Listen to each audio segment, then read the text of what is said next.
সংবাদ সবাইকে স্বাগত জানাচ্ছি। আমি ফিরোজ তোহা। শুরুতেই সংবাদ শিরোনাম জানিয়ে দেব এই মুহূর্তে হাতে পাওয়া সর্বশেষ গুরুত্বপূর্ণ আপডেট বাংলা সংবাদ। শুরুতেই জানাবো, পিলখানা হত্যাকাণ্ডে ছিল দেশি বিদেশি ষড়যন্ত্র, সেনাবাহিনীর তদন্তের বিষয়ে সংবাদ সম্মেলন। শুধু অপারেশন ডালভাত বা রেশনিং বৃদ্ধির জন্য পিলখানা হত্যাকাণ্ড ঘটেনি, এর পেছনে ছিল দেশি বিদেশি ষড়যন্ত্র, একটি দীর্ঘদিনের পরিকল্পনা যার মাধ্যমে বাংলাদেশকে দুর্বল করে প্রতিবেশী দেশ ভারতের অঙ্গরাজ্য বানানোর অভিসন্ধি ছিল। এই পরিকল্পনায় যুক্ত ছিল কিছু দেশি বিশ্বাসঘাতক। যে নারকীয় হত্যাকাণ্ড ঘটেছে তার ক্ষেত্র অনেক আগেই তৈরি করা হয়। অসন্তোষ তৈরির জন্য সেখানে ইচ্ছাকৃতভাবে কিছু গুজব ছড়ানো হয়েছিল। এবারে জানাবো, বিচার না হওয়া পর্যন্ত ফ্যাসিবাদী দল কার্যক্রম চালাতে পারবে না। ফ্যাসিবাদী দলকে পাবলিক প্রোগ্রাম করার ক্ষেত্রে নিরুৎসাহিত করা হবে। সম্পূর্ণ বিচার না হওয়া পর্যন্ত তাদের কার্যক্রম চালানোর সুযোগ নেই। তাদের বিচারের ব্যবস্থায় উদ্যোগ নেওয়া হয়েছে। বৃহস্পতিবার অন্তর্বর্তী সরকারের উপদেষ্টা পরিষদের বৈঠকে এ সিদ্ধান্ত হয়।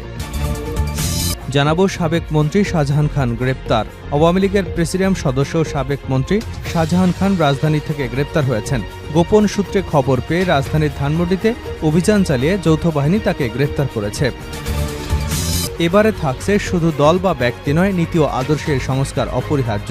ইসলামী আন্দোলন বাংলাদেশের সিনিয়র নায়েবে আমির মুফতি সৈয়দ ফয়জুল করিম বলেছেন, শুধুমাত্র ব্যক্তি পরিবর্তন করে দেশে শান্তি আসবে না, এজন্য প্রয়োজন নীতিগত আদর্শিক পরিবর্তন। সমাজের নীতিবান ও ভদ্র আদর্শিক লোকদের রাজনীতিতে জায়গা করে দিতে হবে, ক্ষমতায় বসাতে হবে। জানিয়ে দেব, অবৈধ নির্বাচনের মূল হোতা নুরুল হুদা কমিশনের বিচার করতে হবে। প্রধান নির্বাচন কমিশনার সহ নির্বাচন কমিশনের পদত্যাগ প্রসঙ্গ টেনে ইসলামী আন্দোলন বাংলাদেশের নায়েবে আমির মুফতি সৈয়দ মোহাম্মদ ফয়জুল করিম বলেন, পদত্যাগী নির্বাচন কমিশনারের বিচার করতে হবে। অবৈধ নির্বাচনের হোতা নুরুল হুদা কমিশনের বিচার করতে না পারলে তার কবরে ঝাড়ু ঝুলিয়ে বিচার করা হবে। এবং সর্বশেষ জানাবো আন্তর্জাতিক সংবাদ। ইসরায়েলকে ভারতের অস্ত্র সরবরাহ বন্ধ করতে সুপ্রিম কোর্টে আবেদন। ভারতের বেশ কয়েকজন সাবেক আমলা, সমাজকর্মী এবং খ্যাতনামা শিক্ষাবিদ ইসরায়েলে অস্ত্র ও সামরিক সরঞ্জাম রপ্তানির উদ্দেশ্যে দেশের বিভিন্ন কোম্পানিতে দেওয়া লাইসেন্স বাতিল এবং নতুন লাইসেন্স দেওয়া বন্ধের দাবিতে সুপ্রিম কোর্টে আবেদন করেছে। বিশিষ্ট আইনজীবী প্রশান্ত ভূষণের মাধ্যমে বুধবার সুপ্রিম কোর্টে আবেদনটি দাখিল করা হয়। এতক্ষণ শিরোনাম শুনছিলেন, এবার বিস্তারিত।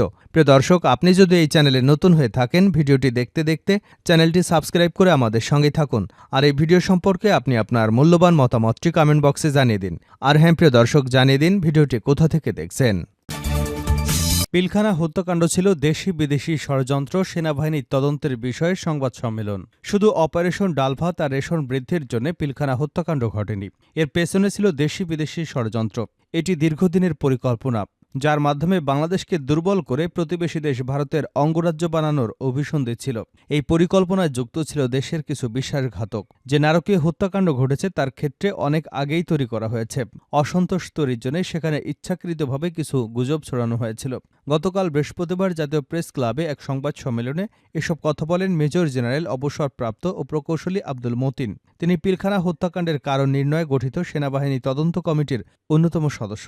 তাদের তদন্ত প্রতিবেদনের বিষয়ে জানাতেই ওই অনুষ্ঠানের আয়োজন করা হয়। লিখিত বক্তব্যে আব্দুল মতিন বলেন, পিলখানার ঘটনায় অনেকে চাকরি হারান, অনেকে পদোন্নতি বঞ্চিত হন। সঠিক তদন্তের মাধ্যমে এই হত্যাকাণ্ডের বিচার এবং দোষীদের দৃষ্টান্তমূলক শাস্তির আওতায় আনা না হলে ছাত্র আন্দোলনের মাধ্যমে পাওয়া নতুন স্বাধীনতা মুখ থুবড়ে পড়বে। তিনি আরও বলেন, 2008 সালের 17 বা 18 ডিসেম্বর ব্যারিস্টার শেখ ফজলেনুর তাপসের বাসায় বিডিআর সদস্য হাবিলদার মনির, সিপাহী সাবাসহ বেশ কয়েকজন বৈঠক করেন। নির্বাচনের আগে সুবেদার তোরাব আলীর নেতৃত্বে স্থানীয় একটি নির্বাচনী কার্যালয়ে আরেকটি বৈঠক হয়। সেখানে ব্যারিস্টার তাপসকে জাতীয় সংসদ নির্বাচনে জিতিয়ে দেওয়ার প্রতিশ্রুতি দেওয়া হয়। বিনিময়ে বিডিআর সদস্যদের দাবি দেওয়ার বিষয়ে শেখ হাসিনার সঙ্গে কথা বলার আশ্বাস দেন তিনি। নির্বাচনের আগে 28 ডিসেম্বর সন্ধ্যায় পিলখানা দরবার সংলগ্ন মাঠে কয়েকজন সিপাহী এবং বেসামরিক ব্যক্তি তাদের দাবির বিষয়টি আলোচনা করেন। নির্বাচনের কয়েকদিন পর জিগাতলায় তাপসের নির্বাচনী এলাকায় আবারও দাবি নিয়ে আলোচনা হয়। সাবেক এই সেনা কর্মকর্তা বলেন, বিডিআর হত্যাকাণ্ডের আগে 2009 সালের 13 ফেব্রুয়ারি রাতে বনানীতে আওয়ামী লীগ নেতা শেখ ফজলুল করিম সেলিমের বাসায় বিডিআরের তৎকালীন ডিআইডি হাবিব এবং জলিল, ল্যান্সনায়ক রেজাউল, হাবিলদার মনির, সিপাহী সেলিম, কাজল, শাহাবুদ্দিন, একরাম, আয়ুব, মঈন, রুবেল, মাসুদ, সাদাত ও জাকির বৈঠক করেন। তখন শেখ সেলিম দাবিগুলো লিখিত আকারে দেওয়ার কথা বলেন এবং বিষয়টি দেখার আশ্বাস দেন। 16 ফেব্রুয়ারি মাগরিবের নামাজের পর একটি বৈঠক হয়। সেই বৈঠকের সিদ্ধান্ত হয় সেনা কর্মকর্তাদের জিম্মি করে দাবি আদায় করা হবে। 18 ফেব্রুয়ারি জাকিরের কোচিং সেন্টারে একটি বৈঠক হয়। সেখানে বিদ্রোহের নেতৃত্ব দেবার বিডিআর সদস্য এবং কিছু অসামরিক ব্যক্তিসহ 10 থেকে 12 জন উপস্থিত ছিলেন। 21 ফেব্রুয়ারি কিছু লিফলেট পাওয়া যায়। এর আগে পরে বিডিআর সদস্যদের বিভিন্ন স্থানে বেশ কয়েকটি বৈঠক হয়। সুবেদার গোফরান মল্লিক নবীন সৈনিকদের উদ্দেশ্যে উস্কানিমূলক বক্তব্য দেন। সংবাদ সম্মেলনে বলা হয়, 24 ফেব্রুয়ারি রাতে বিডিআরের দরবার হলে আক্রমণের পর বাহিনীর পরিচালক, সেনাপ্রধান ও র্যাবের মহাপরিচালক কল করেন। তারা সবাই যাওয়ার আশ্বাস দিলেও কেউ যায়নি। সেনাবাহিনী থেকে 2টি ব্যাটালিয়ন পাঠানো হয়, কিন্তু তাদের আক্রমণ চালাতে দেওয়া হয়নি। বিদ্রোহের নেতৃত্ব দেওয়া 44 রাইফেলস ব্যাটালিয়নের অধিনায়ক লেফটেন্যান্ট কর্নেল শামসের ভূমিকা ছিল রহস্যজনক। তিনি আওয়ামী লীগ নেতা ইঞ্জিনিয়ার মোশাররফ হোসেনের ভাগ্নে। মেজর সাইদির ভূমিকাও একই রকম রহস্যজনক ছিল। সংবাদ সম্মেলনে সেনা কর্মকর্তারা বলেন, পিলখানা হত্যাকাণ্ডের মূল পরিকল্পনাকারী ছিলেন ক্ষমতাচ্যুত প্রধানমন্ত্রী শেখ হাসিনা। ওই ঘটনায় সহযোগিতা করেছে আওয়ামী লীগের কিছু নেতা। সেনাবাহিনীর অনেক কর্মকর্তার ভূমিকা ছিল রহস্যজনক। এই ঘটনার সঙ্গে সাবেক প্রধানমন্ত্রীর নিরাপত্তা বিষয়ক উপদেষ্টা মেজর জেনারেল অবসরপ্রাপ্ত তারিক আহমেদ সিদ্দিকী সহ কিছু সেনা কর্মকর্তা সহযোগিতা করেছিল। তাদের মধ্যে রয়েছেন লেফটেন্যান্ট জেনারেল অবসরপ্রাপ্ত মোল্লা ফজলে আকবর ও লেফটেন্যান্ট জেনারেল অবসরপ্রাপ্ত শেখ মামুন খালেদ তখনকার প্রতিরক্ষা সচিব হাবিবুল আওয়ালের সঙ্গে যুক্ত ছিলেন। তারা প্রত্যেকে আওয়ামী সরকারের কাছ থেকে সুবিধা পেয়েছে। হত্যাকাণ্ডে জড়িতদের একটি দলকে বিমান করে বিদেশেও পাঠিয়ে দেওয়া হয়। আওয়ামী লীগ নেতা ও সাবেক মন্ত্রী মতিয়া, সারা খাতুন, জাহাঙ্গীর কবির নানক, মির্জা আজম, সোহেল তাস এবং জাসদ সভাপতি হাসানুল হক ইনু, ওয়ার্কার্স পার্টির সভাপতি রাশেদ খান মেনন সহ আরও কয়েকজনের বিরুদ্ধে সংশ্লিষ্টতার অভিযোগ রয়েছে। সেনা তদন্ত কমিটি নানা রকম বাধার মুখে পড়ে। অনেক সংস্থা সহযোগিতা থেকে বিরত থাকে এবং অনেক প্রমাণ নষ্ট করা হয় বলেও অনুষ্ঠানে জানানো হয়। বিচার না হওয়া পর্যন্ত ফ্যাসিবাদী দল কার্যক্রম চালাতে পারবে না। ফ্যাসিবাদী দলকে পাবলিক প্রোগ্রাম করার ক্ষেত্রে নিরুৎসাহিত করা হবে। সম্পূর্ণ বিচার না হওয়া পর্যন্ত তাদের কার্যক্রম চালানোর সুযোগ নেই। তাদের বিচারের ব্যবস্থার উদ্যোগ নেওয়া হয়েছে। বৃহস্পতিবার অন্তর্বর্তী সরকারের উপদেষ্টা পরিষদে বৈঠকে এ সিদ্ধান্ত নেওয়া হয়।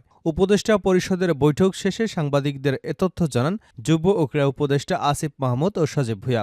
তিনি জানান, ছাত্র জনতার অভ্যুত্থানে নিহতদের তালিকা তৈরি করা হবে। আহতদের চিকিৎসার দীর্ঘমেয়াদী ব্যয় সরকার বহন করবে।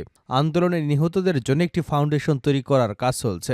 শহীদ পরিবার নিয়ে একটি সম্মেলন করা হবে বলেও জানিয়েছেন তিনি আরও জানান, সাবেক প্রধানমন্ত্রী শেখ হাসিনার সরকারি বাসভবন গণভবনকে জাদুঘর করার সিদ্ধান্ত নিয়েছে অন্তর্বর্তীকালীন সরকার। জুলাই গণহত্যার স্মৃতি সংরক্ষণে এই জাদুঘর তৈরি করা হবে। এরপর তা জনগণের জন্য উন্মুক্ত করে দেওয়া হবে। শ্রমিক অসন্তোষ ইস্যুতে তিনি বলেন, এই অসন্তোষ রোধে প্রয়োজনীয় ব্যবস্থা নেওয়া হয়েছে। তৈরি পোশাক শিল্পের সমস্যা নিরসনে রিভিউ কমিটি করা হয়েছে। তারা বিষয়টি নিয়ে কাজ করবে। এছাড়া বন্যায় ক্ষতিগ্রস্তদের পুনর্বাসনের ব্যবস্থা নেওয়া হবে বলেও বৈঠকে সিদ্ধান্ত নেওয়া হয়েছে বলে জানান তিনি। সাবেক মন্ত্রী শাহজাহান খান গ্রেপ্তার। আওয়ামী লীগের প্রেসিডিয়াম সদস্য সাবেক মন্ত্রী শাহজাহান খান রাজধানী থেকে গ্রেপ্তার হয়েছেন। গোপন সূত্রের খবর পেয়ে রাতে ধানমন্ডিতে অভিযান চালায় যৌথ বাহিনী। সেখান থেকে তাকে গ্রেপ্তার করা হয়েছে। বৃহস্পতিবার দিবাগত মধ্যরাতে ধানমন্ডির একটি বাসা থেকে তাকে গ্রেপ্তার করা হয়েছে। তবে কোন মামলায় তাকে গ্রেপ্তার করা হয়েছে সেটি জানা যায়নি। বিষয়টি নিশ্চিত করেছেন ডিএমপির অতিরিক্ত পুলিশ কমিশনার রেজাউল করিম মল্লিক। শাহজাহান খান মাদারীপুর 2 আসন থেকে টানা অষ্টমবারের মতো সংসদ সদস্য নির্বাচিত হন। 2009 সাল থেকে তাকে নৌপরিবহন মন্ত্রীর দায়িত্ব দেওয়া হয়। নৌপরিবহন মন্ত্রী থাকাকালীন তার বিরুদ্ধে নানা ধরনের দুর্নীতি এবং অনিয়মের অভিযোগ ওঠে। শুধু ব্যক্তি বা দল নয়, নীতি ও আদর্শের সংস্কার অপরিহার্য। ফয়জুল করিম। ইসলামী আন্দোলন বাংলাদেশের সিনিয়র নায়েবে আমির মুফতি সৈয়দ ফয়জুল করিম বলেছেন, শুধুমাত্র ব্যক্তির পরিবর্তন করে দেশে শান্তি আসবে না। এজন্য প্রয়োজন নীতিগত এবং আদর্শিক পরিবর্তন। সমাজের নীতিবান, ভদ্র এবং আদর্শিক লোকদের রাজনীতিতে জায়গা করে দিতে হবে, ক্ষমতায় বসাতে হবে। তিনি বলেন, আমাদের দেশে নীতি এবং আদর্শের গবেষণা হয়, কিন্তু চর্চা হয় না। একটা সময় আমরা বিএনপির দুর্নীতির সমালোচনা শুনতাম প্রতিদিন। হাওয়া ভবনের গল্প শুনতাম গণমাধ্যমে। আমরা তাদের সরালাম, তারপর হাসিনা এলো, দেশটাকে ধ্বংস করে ফেললেন, তাকে পালাতে হলো। একটা সরকার পরিবর্তনের পর সুপ্রিম কোর্টের গোটা বেঞ্চ পরিবর্তন করা লাগলো। বিভিন্ন বিশ্ববিদ্যালয়ের ভিসি প্রশাসন পরিবর্তন হলো। তাহলে চিন্তা করুন দেশটা কোথায় আছে, কোথায় নিয়ে গেছে দেশকে।